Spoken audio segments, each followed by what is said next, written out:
It all started with a bark so fierce it seemed to split the air in half.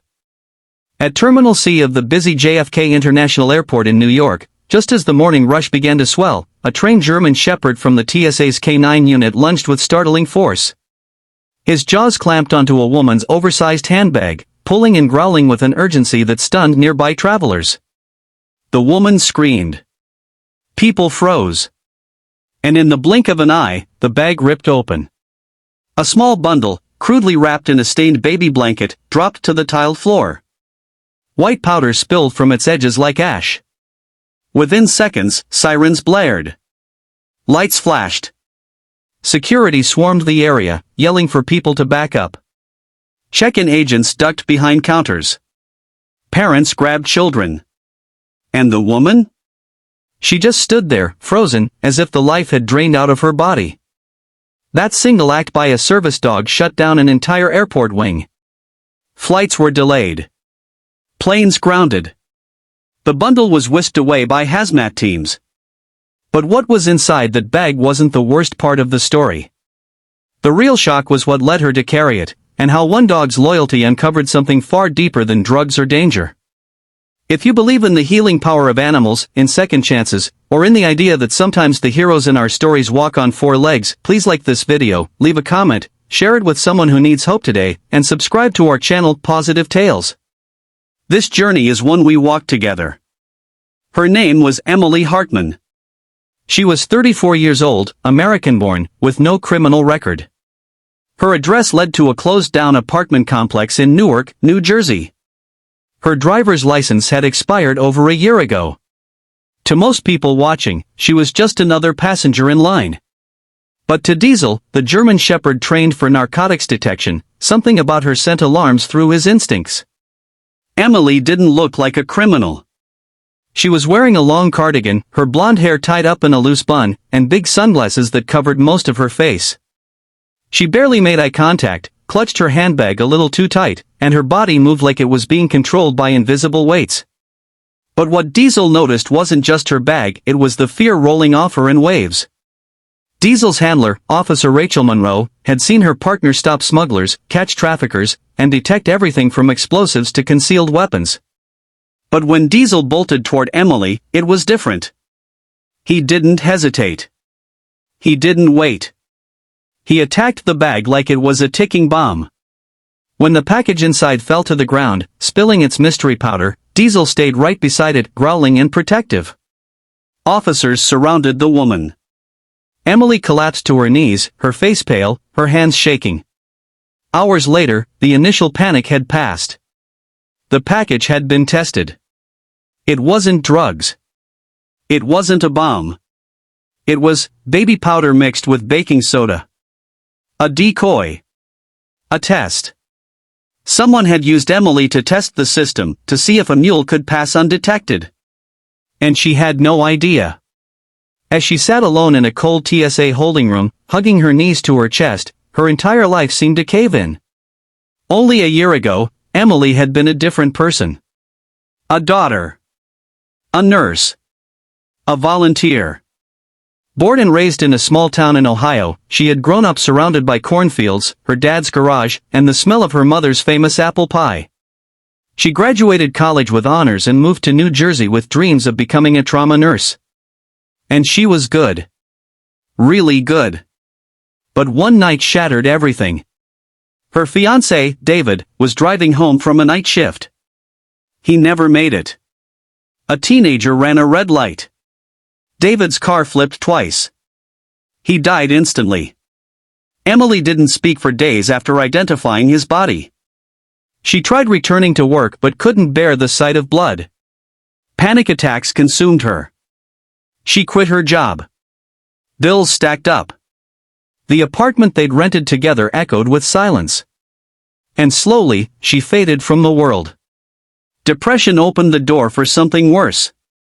A man named Victor entered her life through a grief support group. He was charming, older, and seemed to understand her pain. He gave her money. Took her to dinner. Told her she deserved better. And one day, he gave her a mission. Just take this bag. Don't open it. Get on the flight. That's it. She didn't ask questions. She didn't want to know. She just needed a way out. Out of her pain. Out of her guilt. Out of the ghost of the life she used to have. But she didn't make it past check-in. Because Diesel was waiting. The initial investigation into Emily's actions took days. She was uncooperative at first, not because she was hiding something, but because she felt too ashamed to speak. She assumed everyone thought she was a criminal. And maybe, she thought so too. Officer Monroe kept watching the tapes. She kept reviewing Diesel's body language. And something didn't sit right. Diesel wasn't behaving the way he normally did around suspects. After the attack on the bag, he didn't continue barking. He didn't pace. He sat right next to Emily. Calm. Watching her. As if guarding her from something much deeper than law enforcement. Monroe decided to talk to her. In person. The first meeting was quiet.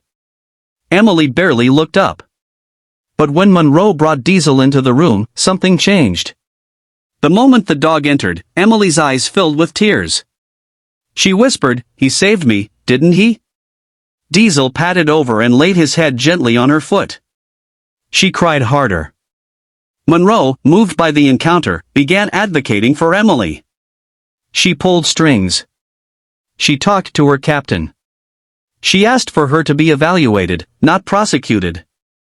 The courts agreed. Instead of jail, Emily was assigned to a recovery and rehabilitation program with mandatory community service. And Monroe had a suggestion: come work at the K9 training center. Help the dogs. Help yourself. Emily didn't say yes right away. But a week later, she showed up. At first, she was quiet. Timid. She cleaned kennels, scrubbed floors, filled water bowls. But Diesel remembered her. He'd trot up to her each day, nudge her with his nose, and wait for her to pet him. She started talking to him when no one else was around. She called him the angel in fur. Weeks turned into months. Emily found rhythm in the dogs' routines. She learned their names, understood their moods, and earned their trust. One day, Officer Monroe asked her to help during a training session. Emily hesitated, but stepped in. That session changed everything. Soon, Emily was enrolled in the K9 Assistant Training Program. She passed her background check. She started leading basic obedience classes. And eventually, she earned a full-time position in the TSA support unit, helping train new dogs for therapy and detection work. She moved out of her halfway house and into a small apartment with a balcony full of flowers. She even adopted a retired detection dog named Toby. Diesel still visits on weekends, and Monroe remains a close friend. Today, Emily travels across the country speaking about how she was manipulated, how animals helped her rebuild her life, and how we must never assume someone's story from their worst moment. At a recent seminar in Washington, D.C., she stood at the podium, Diesel lying peacefully at her feet. Her voice trembled, but she spoke clearly. "This dog saw something in me no one else did. He didn't just stop a crime. He saved a life." If this story touched your heart, if it made you feel something, anything, please don't leave without liking the video, subscribing to Pawsitive Tales, and sharing this with someone who's struggling. You never know whose life a story might save. Speech balloon special request: please comment below and tell us, has an animal ever changed the course of your life?